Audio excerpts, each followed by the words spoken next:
getting ready to go. Heading off to Spain today, which is exciting. So we got a bit of a to-do list. There's just some final things that need to be done before we set off. I just noticed that the sail bag that we put in a few days ago is kind of in the way of the autopilot piston. Do we need to move it? Yeah, it's like really difficult to get to. So little things like that, and then we'll be gone. Woohoo! Yeah, so I just made up some pasta so we don't have to cook when we're on the way, and we've got some leftovers from last night as well, so we can just eat that. Just one less thing to worry about. So we don't really know what the point of sale is going to be either, so it could be really uncomfortable. We could be healing a lot. I think it's going to be pretty wavy, quite a bit of wind, and probably close reached. So yeah, the more food we have ready before we go, the better. So we've just done some laundry, but we're about to set off for Spain, so we can't hang it up outside. It's too windy and it'll just blow off when we go sailing, so we've set up some clotheslines inside to dry the clothes on passage. Just doing the final checks before we set off on passage. And just double check that there's oil, checking the belt. And actually the oil was a little bit low, so I'm glad I checked. I just took one of these guys. Seasickness tablet, just in case.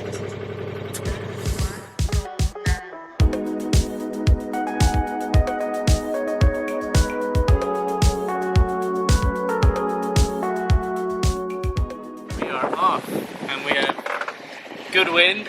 We got the mainsail up. We've kept 2 reefs in for now because there's a good blow, and it's a long passage, so might as well just take it easy. And we're just following these transits out of the passage. A transit is where you have like 2 objects and you line them up, and then it gives you the exact heading that you want out. You can actually see it here if you don't look.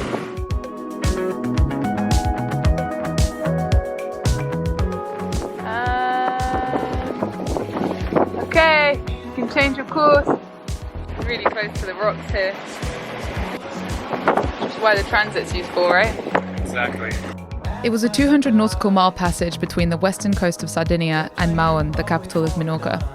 We knew we were in for a sporty sail across, but we went for it anyway as we'd been checking the weather for the past couple of weeks, and this was the best weather window there was. Not the best ever start to a passage, but not the worst either. We've got a double reef main and a reef in the head sail. About just over 20 knots of wind, going along at 5-6 knots. It's just feeling a bit seasick. 2 days to go. We usually do watches of about 3 or 4 hours, alternating between the 2 of us to be on watch, keeping an eye on the sails, any wind changes, the weather, and looking out for other boats. So it's like just past 6, and I came on my watch 20 minutes ago. Yeah, things are feeling pretty good. We're doing about 4.5, 5 knots. The wind's expected to change in a bit though, so we're just trying to run and get as much speed as we can before we lose it and before night comes, because we don't want to be pushing it in the same way when night comes. Pushing it, and we're talking like gaining half a knot potentially. But we just shook out one of the reefs in the main. Apparently the wind's supposed to die and then come all the way around, and we'll have it on the other side tomorrow morning. So, and then we should have a solid like 15-20 knots. So yeah, we're just hoping that this wind lasts and for as long as it can.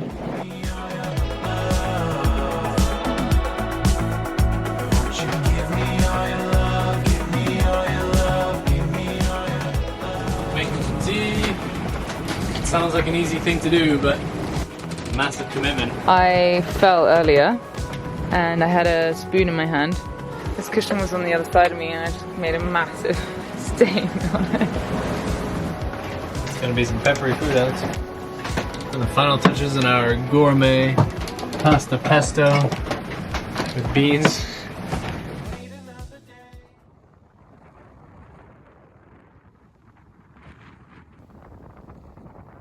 It just started to rain as well. So thunder, lightning, and rain.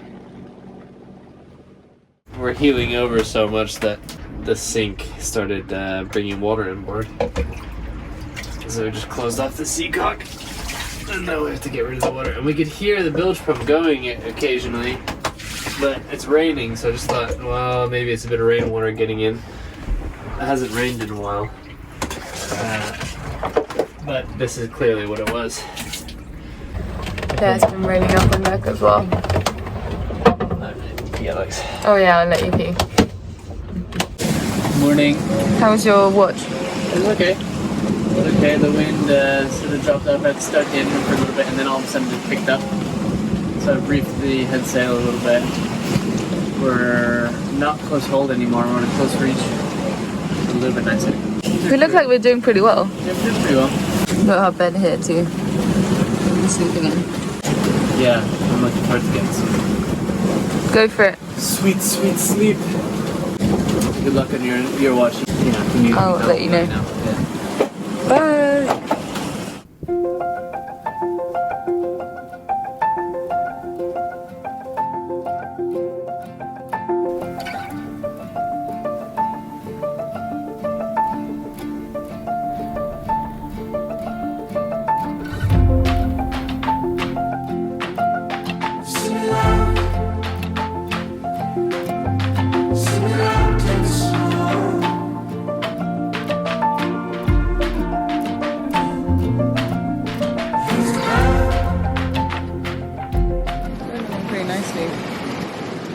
About 5-6 knots. The waves are pretty big, but I'm going through pretty comfortably, and I'm pretty tired.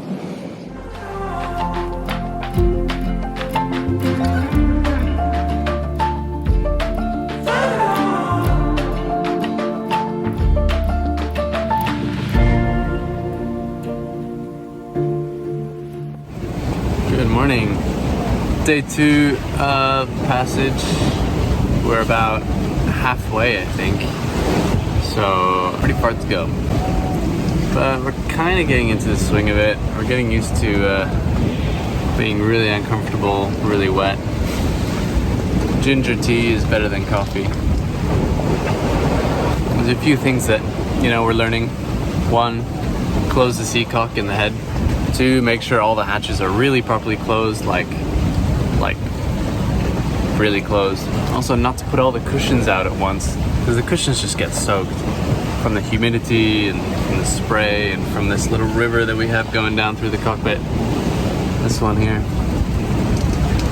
So to kind of use one cushion at a time, and then when it's wet, replace it out in the next watch, so we don't have damp ass the whole time. Otherwise, things are okay. We're doing about 5 or 6 knots on course. But it's a pretty tough point of sail. We're close reach into about 2-meter swells, and boat's doing great, but any boat's uncomfortable in that condition. Everything becomes a massive challenge when sailing upwind like this. Even just walking to the bathroom or making a cup of tea takes planning and determination. So you end up not doing very much, except surviving.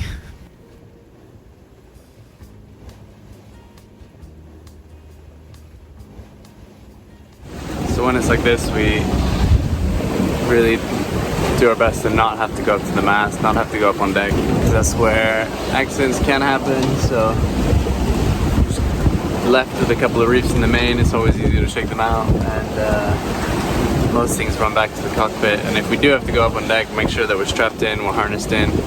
We've got jack lines, so attachment points that run all the way up and down the boat that we rig for when we're going offshore like this. You basically don't want anybody to fall in the water. That would be bad. I could sleep all day. Whew. I'm really tired you out. We got Lars trying to make some food in front. Yo, Lars. Yo. What are you gonna try and make for us? Trying to make some porridge. Yeah? There's so much movement. Real battle. I know, especially opening the cupboards and stuff. I know. We haven't made it easy for ourselves. That cupboard there is a disaster. I know it is. It really is. I forgot to get peanut butter out the first time. I was like, how much do I want it? I really wanted it, but it was maybe a mistake, because everything just went everywhere. So yeah, I'm just lying in the quarter berth here. I'm pretty chilled. pretty good. We've got the chart table behind me here.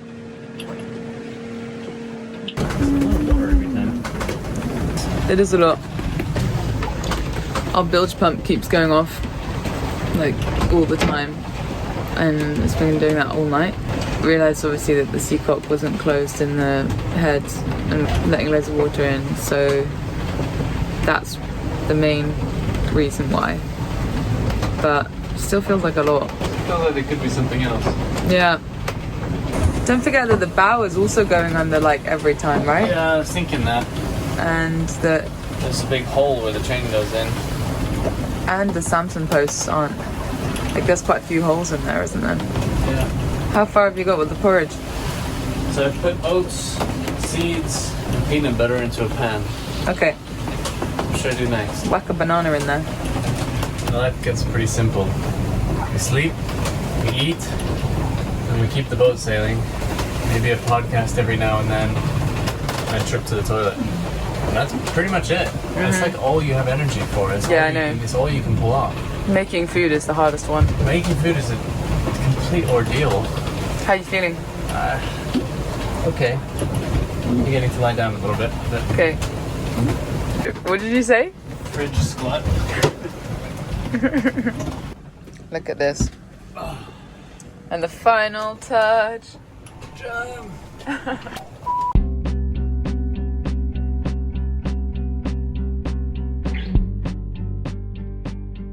I'm on watch again.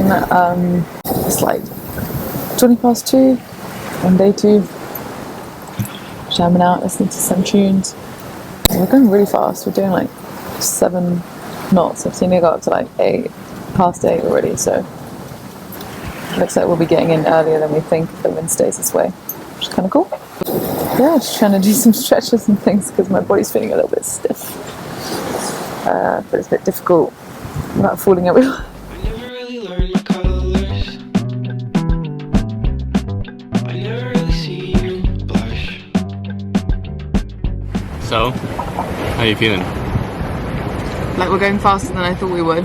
Yeah, that's actually made it not too bad, right? Like the fact that we're always making good speed makes it manageable. So you feel like you're getting there at least. You feel okay? I feel fine, just a bit like, you know, when you have those sick days and you just like sleep all day. That's kind of what I feel like. And you just eat, but you're not really hungry. You're just eating at random times, like because you should, as opposed to actually wanting to. We have a whole pile of things that fell out the cupboard that we've just left on the sofa to deal with later. So much stuff has fallen.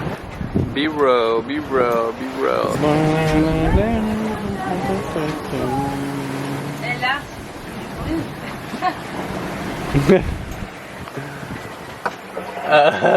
So tempting.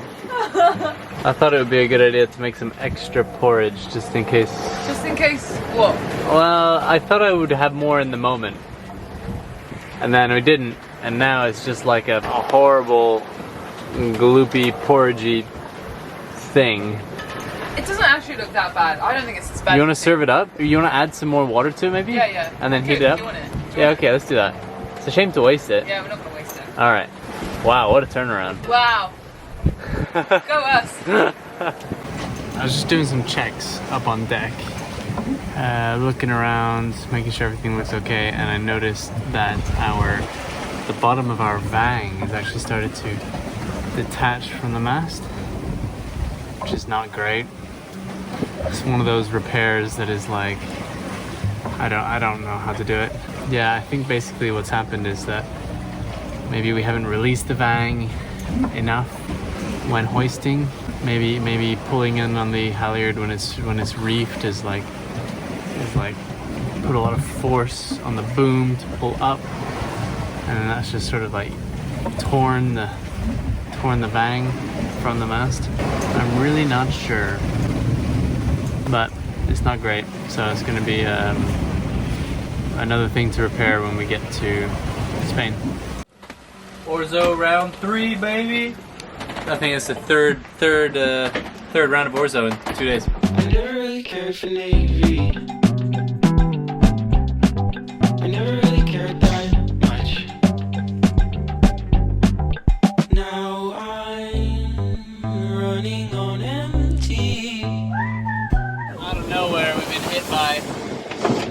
bad squall. We've got probably 35, gusting 40 knots, I'd say.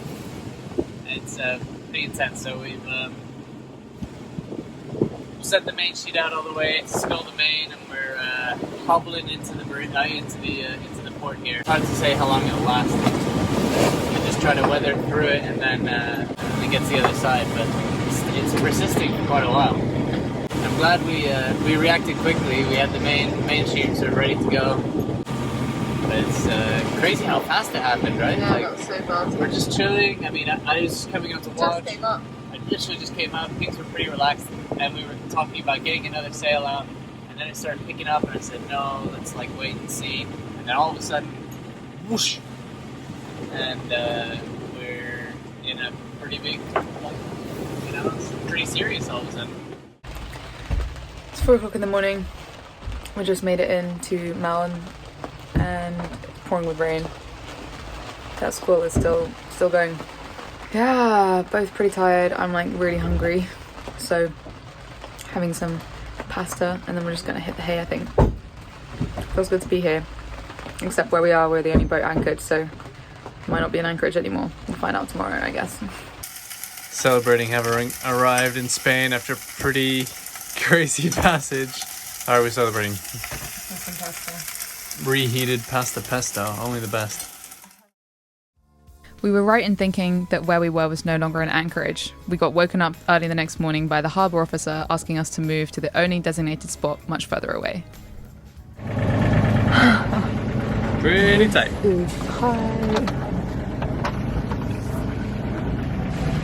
You went for it. Did go for it. It hasn't gone below 4 actually. I was expecting it could go to 2.5. Oh, nice.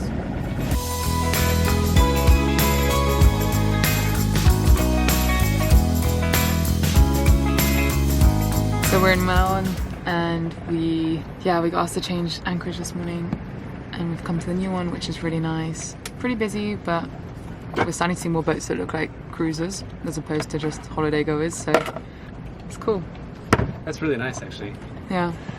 It feels like, you're not alone doing this when you see other boats also kitted out. It's also kind of intimidating because some people have really kitted their boats out really well and take really good care of them. Like, oh man, Don't look at our boat. Yeah, we need to do our burnish. And we're gonna go into Mahon and just explore the town a little bit, stretch our legs. We haven't been on land in like a long time. Yeah, it's been a while. Just take it easy today. Let's see, I think it'll be our longest dinghy ride. Except maybe when we went to Ken, yeah. And then go and explore the town. I can't wait I'm gonna get some tortilla, Kenya, and patatas bravas. Wow, lots of potato. Yeah, I'm feeling it. Ready? Yeah. We were so happy we made it and really excited to set foot on land again and explore a new island, country and culture.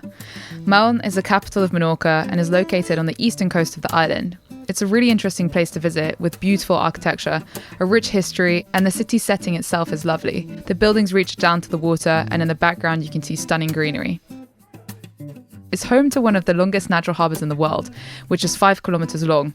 And with the only anchorage being at the mouth of the harbour, we became really familiar with this 5 kilometre stretch of sea going back and forth from the city centre in our trusty little dinghy. Such a cool place. Beautiful, isn't it?